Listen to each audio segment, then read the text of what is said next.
নমস্কার, তোমাদের রান্নাঘরে আজকে নিয়ে চলে এলাম একটা বিস্কুটের রেসিপি। এর জন্য কোনো বেকিং পাউডার, বেকিং সোডা কিচ্ছু প্রয়োজন হবে না। ওভেন ছাড়াই একদম পারফেক্ট ক্রিস্পি ও ক্রাঞ্চি বিস্কুট কিন্তু তৈরি করে নেওয়া যাবে। এর মূল উপকরণ একেবারে মিহিদানার সুজি। একটা ছোট্ট চায়ের কাপের মাপে দেখাচ্ছি, আপনি যে কোনো কাপ ব্যবহার করতে পারেন। ছোট্ট চায়ের কাপের 2 কাপ সুজি নিয়েছি। এবার দেখুন এর মধ্যে দিয়ে দিচ্ছি ওই একই কাপের 1 কাপ আটা। আপনি চাইলে আটার বদলে ময়দা ব্যবহার করতে পারেন, কিন্তু আটা দিলে সেটা হেলথ এবং টেস্ট দুটো দিক দিয়েই ভালো হবে। এবার দিয়ে দিলাম 1 টেবিল চামচ বেসন। এখানে যে কোনো ডালের বেসনই আপনি ব্যবহার করতে পারবেন। এবার খুব ভালো করে কিন্তু স্কিপ না করে দেখবেন, বেকিং পাউডার, বেকিং সোডা ছাড়া বানাতে গেলে এই ছোট্ট ছোট্ট আপনাকে স্টেপগুলো ফলো করতে হবে। এই যে শুকনো 3টে উপকরণ খুব ভালো করে ঘষে ঘষে মেশাতে হবে। এমনভাবে মেশাবেন যাতে করে একেবারেই আলাদা করে কোনো জিনিসটাকেই আপনি আর দেখতে না পান। এই যে দেখুন মিক্সচারটা তৈরি হয়েছে, এখানে না সুজি বোঝা যাচ্ছে, না আটা বোঝা যাচ্ছে, না বেসন বোঝা যাচ্ছে। ঠিক এই রকম মিশ্রণ তৈরি করবেন। এবার এখানে দিয়ে দিচ্ছি চা চামচের 1.5 চা চামচ ঘি। তবে ঘিটা জমাট বাঁধা রয়েছে, গলানো অবস্থায় হলে অবশ্যই কিন্তু একটু বেশি হবে পরিমাণে। এই ঘিটাকে দিয়েও আবার কিন্তু আপনাকে একইভাবে প্রত্যেকটা মিক্সচারের প্রত্যেকটা অংশের সঙ্গে ভালো করে মিশিয়ে নিতে হবে। মানে এই না যে কোনো অংশটাতে মিশলো আর কোনো জায়গাটা মানে না মিশে থেকে গেল, সেটা কিন্তু করা যাবে না। তাহলে বিস্কুটটা পারফেক্ট তৈরি করা যাবে না। একদম ঘষে ঘষে খুব সুন্দর করে একদম দেখুন কালারটা পুরো চেঞ্জ হয়ে যাবে, যেহেতু ঘিয়ের একটা নিজস্ব কালার রয়েছে। তো একদম বেশ ভালো করে ঘষে ঘষে মেশাবো এবং মেশানোর পরে এখানেও আপনাদের দেখিয়ে দেব কীরকমভাবে মানে মিক্সচারটা আবার ঠিক কীরকম দেখতে হলো। এইভাবে হাতে করে দেখবেন, দলা পাকানো যাবে, খুব সহজে ভেঙেও যাবে। আর আমি আপনাদের চামচে করে একটু দেখিয়ে দিচ্ছি দেখতে ঠিক শেষ পর্যন্ত কেমন হয়েছে। দেখুন দেখেই কিন্তু জিভে জল আসবে, কাজেই বুঝতেই পারছেন বিস্কুটটা ঠিক কতটা সুন্দর তৈরি হয়েছিল। এবার এর মধ্যে আমি অ্যাড করব হচ্ছে চিনি। এখানে কোনো গুঁড়ো চিনির প্রয়োজন নেই, মোটা দানার চিনি ওই একই কাপের। মিষ্টি বেশি পছন্দ করলে 1 কাপ দেবেন, তবে আমি কিন্তু হাফ কাপের থেকে একটু বেশি পরিমাণ দিলাম। তাতেই আমার মনে হলো বেশ পারফেক্ট মিষ্টি তৈরি হয়ে গেছে। এবারে পরিমাণ কিছু নেই, নিজের ইচ্ছে মতো কম বেশি করে কিছু চীনাবাদাম খোসাসহ এবং কাঁচা রয়েছে, এটা এইভাবে হামানদিস্তা বা শিলনোড়া দিয়ে একটু থেতো করে মিশিয়ে দিতে হবে এই মিশ্রণের সঙ্গে। বাদামটাকেও কিন্তু আর চিনিটাকেও আবার মিশ্রণের সঙ্গে ভালো করে মেশাতে হবে। এই স্টেপগুলো আপনাকে ফলো করতে হবে, কোনো জায়গাটাই কিন্তু স্কিপ না করে একটু দেখার চেষ্টা করবেন। বিস্কুটটা একবার তৈরি করলে বুঝবেন ইচ্ছে করবে রোজ বানাতে এবং প্রত্যেকে বারবার খেতে চাইবে। এবারে আমি নিয়েছি হালকা গরম দুধ। ওই কাপের 1 কাপ আমি নিয়েছি, পুরোটা কিন্তু লাগবে না এবং পুরোটা একসঙ্গে ঢেলেও দেওয়া যাবে না।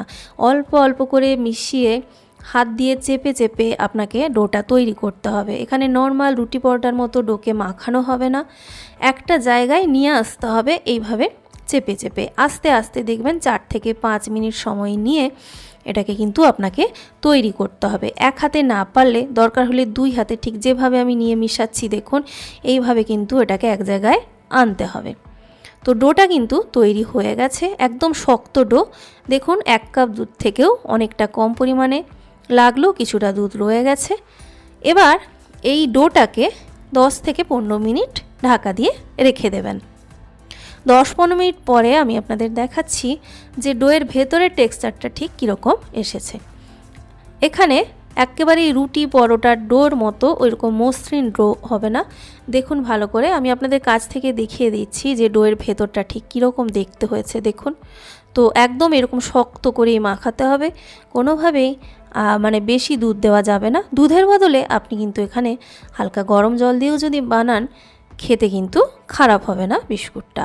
এবার হাত দিয়ে প্রথমে ডোটাকে ভাগ করতে যাবেন না ছোট ছোট অংশে, এরকম চামচ দিয়ে কেটে কেটে আপনি যেরকম সাইজ বানাতে চাইছেন সেই মতো আলাদা করে নেবেন। মানে একেবারেই অন্যান্য রুটি পরোটা ডো থেকে যেমন লেচি কাটি আমরা, সেটা কিন্তু করা যাবে না। চামচ দিয়ে এরকম আলাদা করে নিয়েছি। এবার যেটা করব, এখান থেকে একটা একটা অংশ হাতে নিয়ে নেব। নিয়ে ঠিক এইভাবে দেখুন, যেভাবে প্রেস করে করে আমি এটাকে শেপ দিচ্ছি, আপনি নিজের ইচ্ছে মতো সেই রকম একটা শেপ দিয়ে দেবেন। দেখুন এখানে 2 হাত দিয়ে বা ঘুরিয়ে ঘুরিয়ে যদি করতে চান সেক্ষেত্রে বেশি করে সাইডগুলো ক্র্যাক হয়ে যাবে। তো এইভাবে চেপে চেপে এরকম একটা গোল বলের মতো করে নেবেন। তারপরে গ্লাস বা বাটি যে কোনো একটা জিনিস দিয়ে এইভাবে প্রেস করে দেবেন। আর খুব বেশি মোটা বানাবেন না, আবার একেবারে পাতলাও কিন্তু ভালো লাগবে না।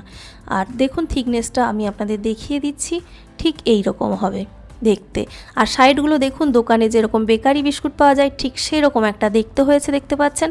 এইরকম ফাটা ফাটা থাকবে, অথচ আপনার বিস্কুট কিন্তু তৈরি যখন হবে একেবারে কিন্তু ভেঙে যাবে না। আমি আপনাদের আরও একটা ঠিক কিভাবে প্রেস করে করে এটাকে শেপ দেবেন দেখিয়ে দিচ্ছি। তো একই রকম করে বাটি বা গ্লাস দিয়ে এটাকে প্রেস করে দিতে হবে। তো এইভাবে সবগুলোই কিন্তু আমি তৈরি করে নিচ্ছি। আর যে পরিমাণগুলো দেখালাম আমি বেশ বড় সাইজের এখানে দেখতে পাচ্ছেন 9টা মতো বিস্কুট বানিয়েছি। আপনি চাইলে একটু ছোট্ট ছোট্ট সাইজের 15-16টা বিস্কুট বানিয়ে নিতে পারবেন। এবার একটা কড়াইকে গরম করে তাতে দিতে হবে ডিপ ফ্রাই করার মতো সাদা তেল। তেলটা খুব বেশি গরম করা যাবে না, হালকা ঠিক না, মাঝারি গরম হলে দেওয়ার সময় এরকম হালকা ফুটবে, এরকম অবস্থায় বিস্কুটগুলো দিয়ে দিতে হবে। এবার ভাজতে হবে একেবারে লো ফ্লেমে, কোনোভাবেই কিন্তু ফ্লেমটাকে বাড়ানো যাবে না। লো ফ্লেমে একদম ভেতর পর্যন্ত ভালো করে ক্রিস্পি পেতে চাইলে অবশ্যই লো ফ্লেমেই আপনাকে ভাজতে হবে। আর মাঝারি গরম হলে দিয়ে দেবেন, তাহলে একেবারে পারফেক্ট একটা বিস্কুটের কালার আপনি নিয়ে আসতে পারবেন। আর আরেকটা জিনিস, যদি আপনি একটু চওড়া বেশের কোনো কড়াইতে ভাজেন বা ফ্রাইং প্যানে একসঙ্গে বেশি ভাজতে পারবেন। তো আমি কম কম করে এখানে ভাজছি। আর এই বিস্কুটগুলো একেবারেই তেল কিন্তু টানে না।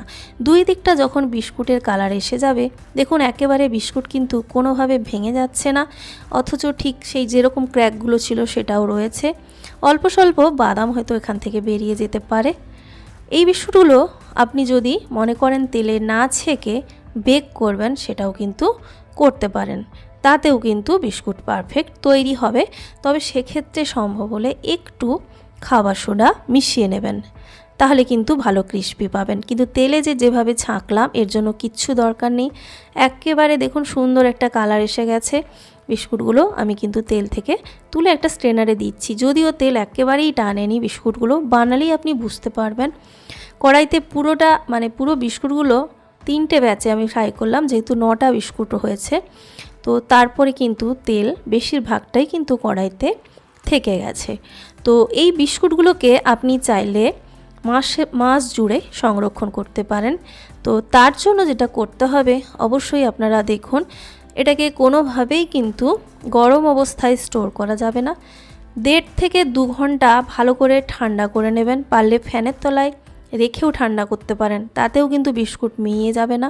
পুরোপুরি ভালো করে ঠান্ডা হওয়া পর্যন্ত অপেক্ষা করে তারপরে কিন্তু যে কোনো গ্লাস কন্টেনারে এয়ারটাইট কন্টেনারে টাইট করে রেখে দিতে পারেন। ভীষণ টেস্টি কিন্তু হয় এই বিস্কুটগুলো। আমি এখনও পুরোপুরি ঠান্ডা হয়নি, তাও আপনাদের ভেঙে দেখাচ্ছি যে এত থিকনেসটা দেখতে পাচ্ছেন রয়েছে, এতটা মোটা, তারপরেও কিন্তু একেবারে ক্রিস্পি বিস্কুট তৈরি হয়েছে। ভেতরের দিকটা হালকা যে নরম ভাব দেখছেন এটা কিন্তু একেবারেই থাকবে না যখন ঠান্ডা হয়ে যাবে। ভীষণ টেস্টি, অথচ দেখতেই পেলেন উপকরণগুলো কোনোটাই কিন্তু সেইভাবে আনহেলদি নেই। আপনি চাইলে এই চিনিটাকে স্কিপ করে চিনির বদলে একটু তাল মিছরিও কিন্তু অ্যাড করতে পারেন। তো বন্ধুরা, এই ছিল আজকের রেসিপি। আশা করি সবার ভালো লেগেছে। সবাই ভালো থাকবেন।